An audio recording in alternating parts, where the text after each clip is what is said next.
संघ प्रवासाची 100 वर्ष नवे क्षितिज या विषयावर नेहरू सेंटरमध्ये सरसंघचालक मोहन भागवतांचं व्याख्यान पार पडलं। यावेळी बोलताना त्यांनी समज गैरसमजांवरही परखडपणे भाष्य केलं। भाजप हा राजकीय पक्ष असून संघाचे अनेक नेते त्यामध्ये आहेत, पण म्हणून भाजप संघाचा नाही असं वक्तव्य भागवतांनी केलं होतं। त्यानंतर त्यांना जेव्हा भाजप सत्तेत आल्यामुळे संघाचे चांगले दिवस सुरू आहेत का असा प्रश्न विचारण्यात आला, तेव्हा त्यांनी हे उलट असल्याचं म्हणताच उपस्थितांनी जोरदार टाळ्या वाजवल्या। अब भाजपा का सत्ता में आने से हमारे अच्छे दिन शुरू हुए, ऐसा नहीं है, उल्टा है।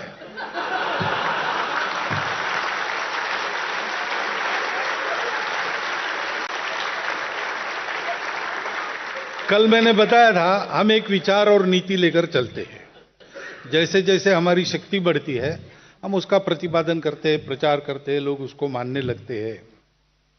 अब लोगों में अगर वो नीति स्वीकार हो गई तो चुनावी राजनीति में जो उस नीति का पुरस्कार करते उनको अपने आप लाभ होता है।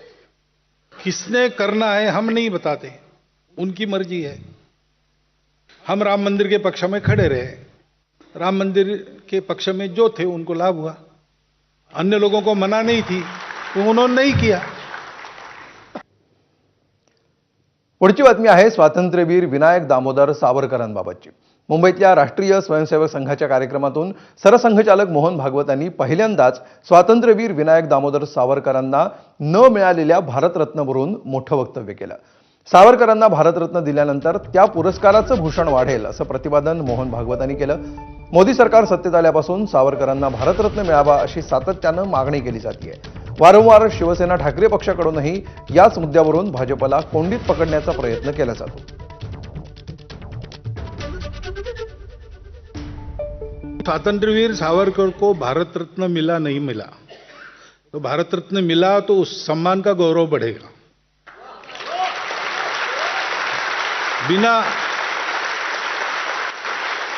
बिना उस सम्मान के ही वो लाखों करोड़ों हृदयों के सम्राट बने हैं।